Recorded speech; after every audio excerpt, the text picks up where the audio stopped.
Olá, muito boa noite a você. Eu sou Adalberto Piotti, seja bem-vindo ao Cenário Econômico pela TV Brasil, com emissoras públicas de todo o país, diretamente dos estúdios da B3, no centro da cidade de São Paulo. Vamos aos destaques do programa de hoje.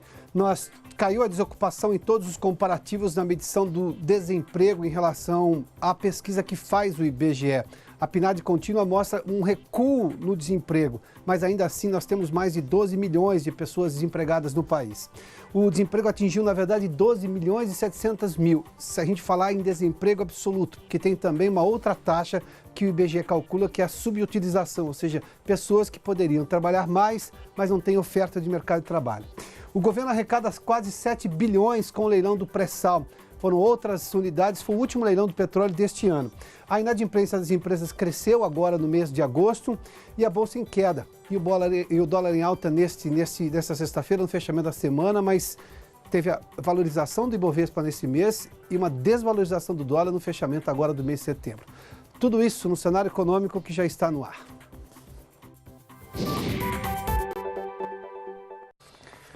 Foram os estrangeiros que puxaram o Ibovespa para cima no mês de setembro, com mais aporte de recursos nas ações negociadas aqui na B3. O saldo positivo chegou a 2 bilhões de reais hoje, sexta-feira, passou um pouquinho, foram 2 bilhões e 400, 2 bilhões e 40 milhões de reais. Vamos dar uma olhadinha, o dólar voltou à casa dos 4, na verdade superou um pouquinho os R$4, mas vamos primeiramente com o Ibovespa. 79.342 pontos, uma queda hoje de 0,82%. Ontem, você se lembra, o Ibovespa tinha passado levemente da casa dos 80 mil reais, mas hoje, dos 80 mil pontos, perdão. Detalhe que com relação ao Ibovespa hoje, era até que previsível que acontecesse, porque tem muito de realização de lucro.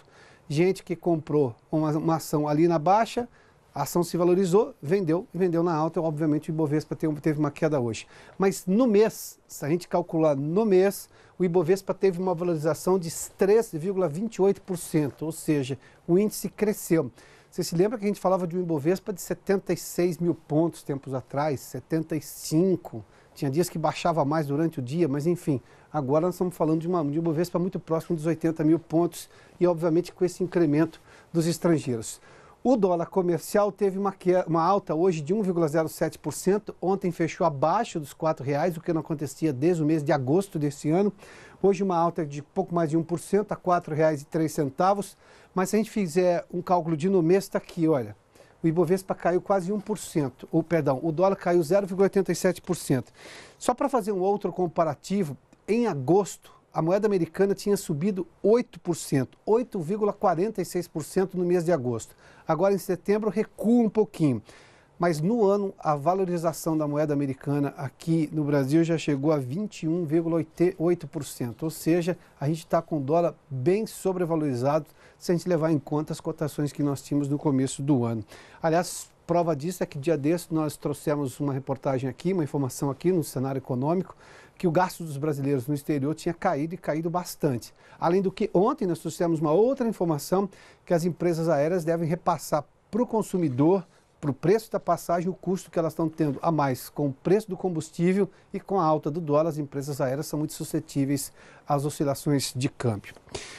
Bom, e a taxa, deixa eu só me ver aqui, nós tivemos o dólar comercial aqui, só para trazer as ações da Petrobras, que são icônicas, nós tivemos uma alta importante ontem, hoje também uma alta, está aqui a 21,46, as ações da Petrobras, que continuam se valorizando, elas vêm de uma valorização recente e bem importante, a Petrobras que sofreu com toda a questão da greve dos caminhoneiros, mas agora se recupera de forma bem importante.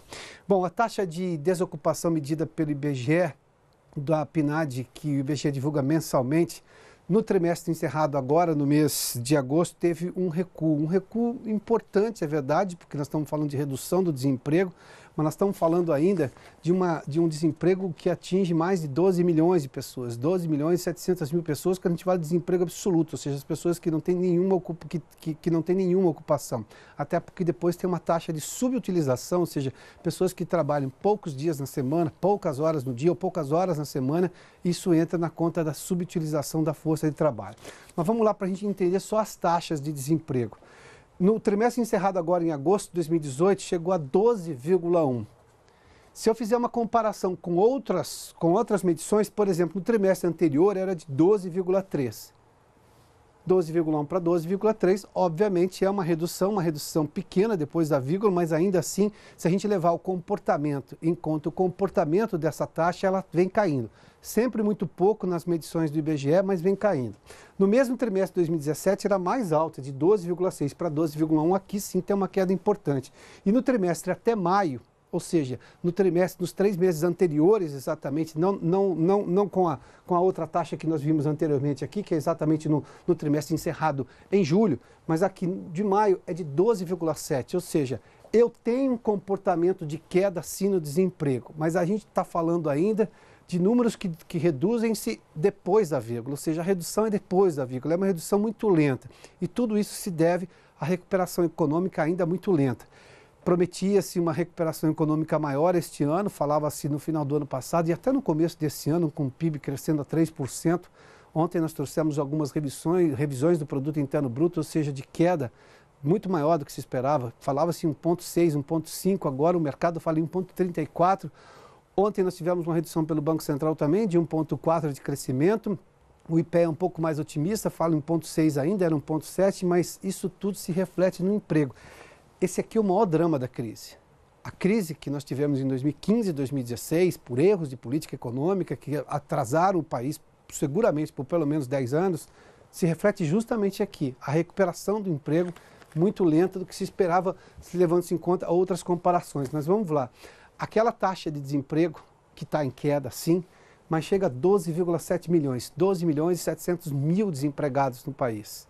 Se eu olhar para um outro cenário, ou seja, juntando também os subutilizados, está aqui, são 27 milhões e meio de pessoas, entre desempregados e subutilizados. E eu tenho também exatamente as pessoas, os desalentados, que já nem procuram mais emprego. Ou seja, eu tenho um drama aqui, porque mesmo com a melhora que a gente viu na taxa de desemprego, é uma coisa que acontece na informalidade. Agora, é sempre bom também olhar os dois lados, se o copo está vazio, meio cheio, porque eu estou vendo uma mudança na perspectiva de emprego, na mudança na forma das pessoas trabalharem no país. Ontem nós trouxemos uma informação aqui, na quarta-feira, perdão, só para fazer exatamente a menção do dia correto, que muita gente está se embrenhando em outras atividades, abrindo pequenos negócios, trabalhando por conta. Até porque eu vejo uma dificuldade das empresas em contratarem, as pessoas vão procurando formas alternativas. Isso é uma forma de trabalho. Isso é uma forma que o IBGE conta, por exemplo, na PNAD contínua. E mesmo assim, quando a gente olha para outra medição, que é do Cadastro Geral de Empregados e Desempregados, lá eu estou tendo um crescimento na contratação por carteira assinada. É verdade que poderia ser maior, mas o número é positivo, ou seja, esse drama ainda vai continuar enquanto o país não tiver fôlego e previsibilidade para crescer muito mais. Aliás, hoje, daqui a pouco, a gente vai falar com representantes da Confederação Nacional da Indústria. O Brasil tem umas amarras que trazem, por exemplo, insegurança jurídica que é extremamente ruim para qualquer investidor.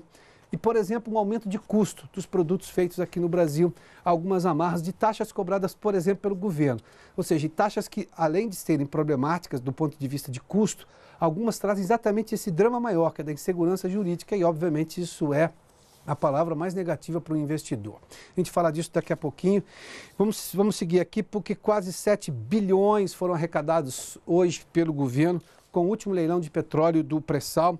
Foram 4 áreas vendidas da região do pré-sal. O ágio chegou a 170%, passou um pouquinho de 170%, dependendo ali do lote. A Flávia Grossi está conosco no Rio de Janeiro e tem informações sobre esse leilão. Flávia, bem-vinda. Boa noite. Obrigada, Piotr. Boa noite para você e para todos que nos assistem. Como você falou, Piotr, este foi o último leilão do pré-sal deste ano. Todas as 4 áreas ofertadas pelo governo, 3 na Bacia de Santos e 1 na Bacia de Campos, foram arrematadas, gerando aí uma arrecadação de 6 bilhões e 800 milhões de reais. 12 petroleiras participaram desta 5ª rodada, incluindo a Petrobras e companhias aí de várias partes do mundo, como China, Estados Unidos, França, Noruega e Reino Unido. O sucesso desse negócio pode ser atribuído a alguns fatores, como a alta do barril do petróleo, que está sendo vendido a mais de $80 no mercado internacional, e também ao fim da obrigatoriedade de a Petrobras atuar como operadora única. Pelas novas regras, Outras empresas também podem disputar áreas com a estatal. Consórcios liderados pela americana Exxon e pela anglo-holandesa Shell levaram as duas maiores áreas. A Petrobras disputou duas, mas levou apenas uma na Bacia de Campos. O investimento previsto nas 4 áreas é de R$1 bilhão e prevê apenas os custos para procurar petróleo e gás nos blocos. O contrato vai durar 35 anos. Durante esse período, 240 bilhões de reais devem ser arrecadados em impostos e royalties, segundo a Agência Nacional do Petróleo. E a ANP também calcula que a produção nos blocos arrematados da segunda à quinta rodada, entre setembro do ano passado até hoje, devem gerar R$1 trilhão e 200 milhões de reais em arrecadação para União, estados e municípios, o que gera uma média aí de cerca de 40 bilhões de reais por ano. Piotto.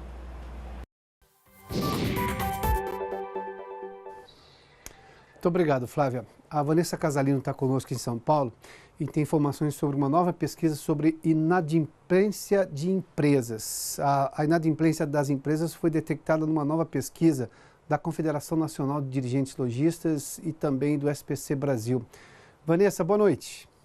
Oi, Piotto, boa noite para você, boa noite a todos. De acordo com o SPC e a CNDL, o número de empresas que vem sendo incluídas nos cadastros de inadimplentes continua crescendo e a taxas elevadas. Em agosto, o crescimento foi de 9% em relação ao mesmo mês do ano passado.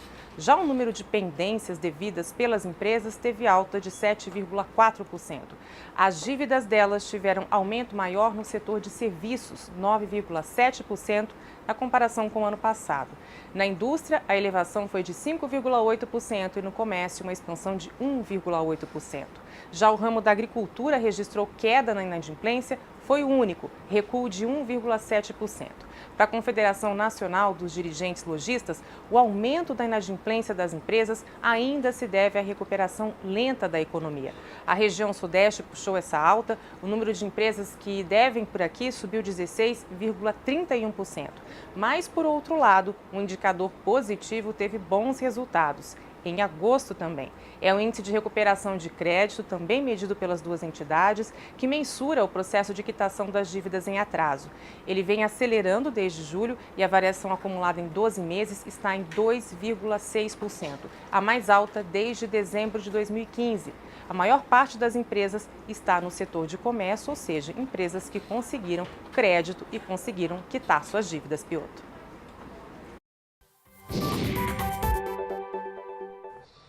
Muito obrigado, Vanessa. Só uma correção, há pouco eu fiz menção às ações da Petrobras, eu até disse que as pessoas compraram na baixa, subiu a ação, vendem na alta. Aconteceu exatamente isso com a Petrobras, está aqui. A queda foi de 1,72% e não uma alta, conforme eu tinha informado anteriormente, a R$ 21,09 são as ações preferenciais da Petrobras. Bom, daqui a pouco a gente conversa com a Confederação Nacional da Indústria, que está questionando uma série de taxas, são 7 taxas cobradas pelo governo brasileiro e que trazem problemas justamente à competitividade do produto brasileiro e também geram insegurança jurídica. Tudo isso a gente conversa daqui a pouco aqui no Cenário Econômico, logo depois do intervalo. Já de volta com o Cenário Econômico, a Confederação Nacional da Indústria acaba de lançar um estudo que identifica a cobrança de algumas taxas que geram problemas à competitividade brasileira. Podemos falar que agrega de forma ruim o custo Brasil. Ou seja, gera insegurança jurídica, custos excessivos, justamente em operações de exportação e importação. O Carlos Sabijaldi, diretor de Desenvolvimento Industrial da CNI, está conosco. Carlos, seja bem-vindo aqui ao Cenário Econômico. São 7 taxas as cobradas no Brasil nessas operações que estão incomodando a CNI por todas as razões que o estudo vai mostrar. A gente vai falar especificamente ou são mais taxas? Não, são muito mais. Chega até 100 taxas. Essas que nós separamos aí e que estão listadas são as mais, vamos dizer, as mais extraordinárias que nós consideramos que são, elas realmente estão contra a OMC e contra a própria legislação brasileira. Porque são taxas e encargos que perderam a sua função de cobrar uma prestação de serviço e passaram a ser praticamente um imposto. Porque muitas vezes ela não tem um teto, as cobranças não têm um teto pré-determinado, As cobranças são feitas não pela prestação de serviço, mas pela quantidade de objetos ou de produtos que estão sendo importados. O percentual é imposto, não é taxa? Então, simples assim, quando eu cobro um percentual sobre alguma coisa, isso é imposto. É imposto. Taxa tem valor fixo. Exatamente. Então é isso que está ocorrendo hoje. O que a gente está trazendo é que são vários órgãos que participam de um processo de exportação ou importação. E essas taxas ou esses encargos, eles são colocados assim sob uma forma de um percentual, mas esse percentual é agregado, por exemplo, de um adicional que é cobrado pela quantidade de produtos que estão sendo. A OMC considera que não existe nada de ilegalidade você cobrar uma taxa em encargo. Mas essa taxa em encargo, ela tem que ser proporcional ao serviço prestado. Quando você faz uma importação que vem um objeto, você faz a vistoria ou a fiscalização daquele objeto. Se vem num container 10 objetos ou 100 objetos, você tira a amostragem e faz aquele seu serviço, é a mesma coisa. Então, você não pode cobrar pela quantidade, você pode cobrar pela prestação do serviço. E isso é o que nós temos batido, que nós temos conversado, trouxemos isso. E uma cópia desse estudo que nós fizemos foi apresentado a esses órgãos anuentes, esses órgãos que participam do processo de comércio exterior. E estamos esperando que a qualquer hora nós sejamos chamados, que nós vamos procurá-los para ver se a gente consegue, num diálogo, entender por que razão, ou se por acaso é alguma coisa que eles não sabiam que estava sendo cobrado. Por exemplo, a energia elétrica que o Brasil importa, ela é cobrada pela quantidade de quilowatts que está sendo importado. Quer dizer, é um insumo básico para a indústria, claro. Prejudica demais, porque ela vai afetar toda a indústria, qualquer setor, e está sendo cobrado dessa forma, né? Então, nós estamos trabalhando para que o exportador realmente tenha um ambiente similar ao que os outros exportadores dos outros países têm, dentro de uma forma de transparência, segurança jurídica, de acordo com as normas da OMC e de acordo com as normas do Brasil. Agora, que outros tipos de produtos têm problema? Você fez menção à energia elétrica, mas nós temos, por exemplo, tem muito problema? Tem, sobretudo os manufaturados. Por exemplo, o IBAMA cobra uma taxa sobre uma liberação para os veículos e motores. E essa taxa é cobrada também por unidade, ela não é cobrada pelo serviço prestado na fiscalização. E acontece que o IBAMA cobra isso e não tem um limite de cobrança. Assim, o adicional que ele coloca sobre a inspeção que ele faz, sobre a avaliação que ele faz, ele não tem um limite para cobrar isso.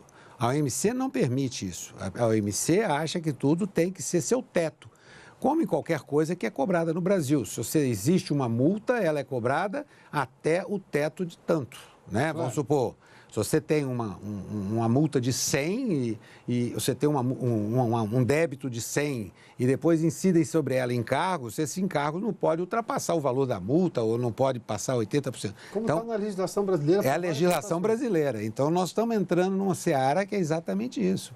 Não existe um teto. Então, a coisa fica cobrando, assim.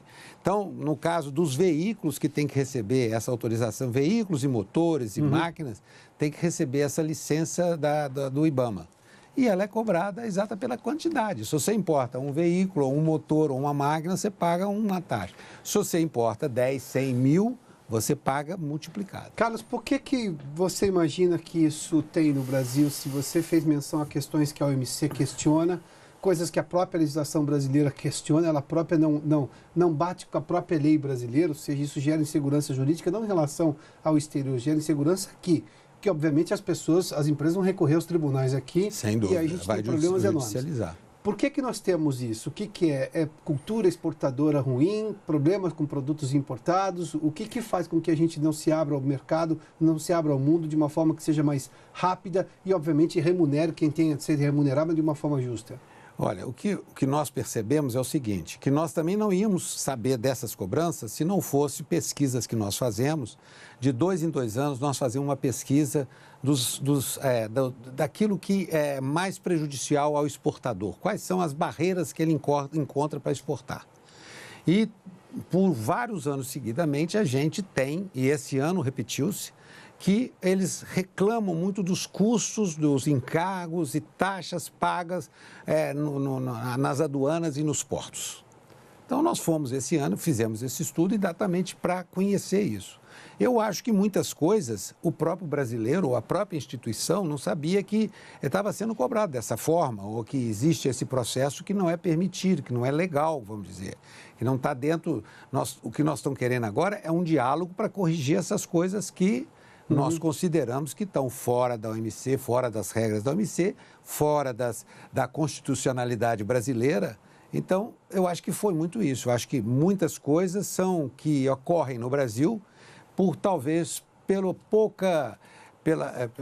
pouco conhecimento que o Brasil tem de comércio exterior. Nós, há poucos anos atrás ainda, nós éramos exportadores só de commodities.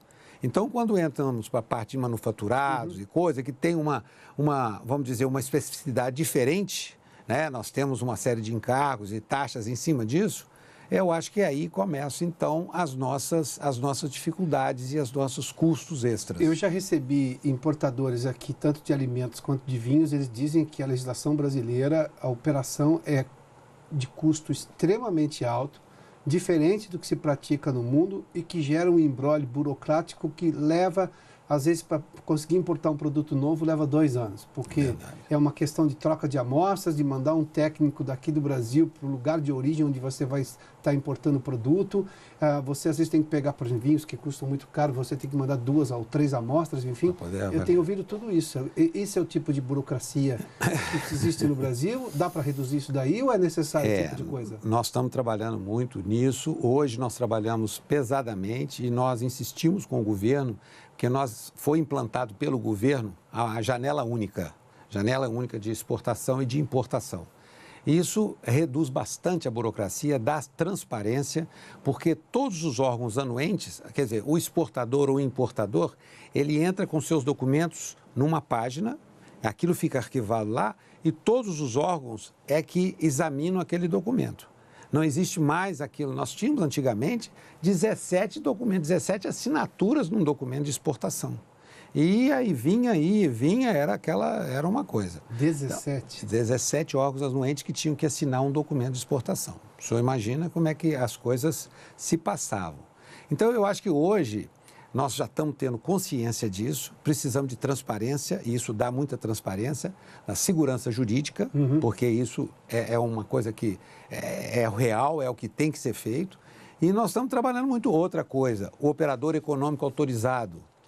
É um mecanismo implantado pela Receita do Brasil aqui, é uma instituição, é um documento, é um instrumento reconhecido no mundo inteiro, onde o exportador ou o importador, ele vamos dizer, ele recebe um título de idoneidade, vamos dizer assim. Então, as exportações dele passam todo livremente. Então, existe uma rapidez muito certa, muito rápida nisso aí, uma rapidez no seu processo. Para quem é correto, né? Para quem é correto, exatamente. Ele passa antes por uma série ele tem que provar uma série de documentos, fazer um curso para que ele saiba disso. Mas depois a coisa caminha muito rapidamente, tanto para o exportador quanto para o importador. E é isso que nós estamos trabalhando, para que facilite bastante. Vamos acompanhar o andamento das negociações com esses órgãos do governo? Podemos fazer assim? Sem dúvida. Voltará em breve, então muito obrigado. Espero que com boas notícias, reduzir a burocracia. Nós também esperamos. Carlos Abijaldi, da CNI, conversou conosco aqui no Cenário Econômico, que termina aqui nesta sexta-feira. Obrigado pela sua companhia, pela audiência. Boa noite a você, bom final de semana. Até a segunda-feira.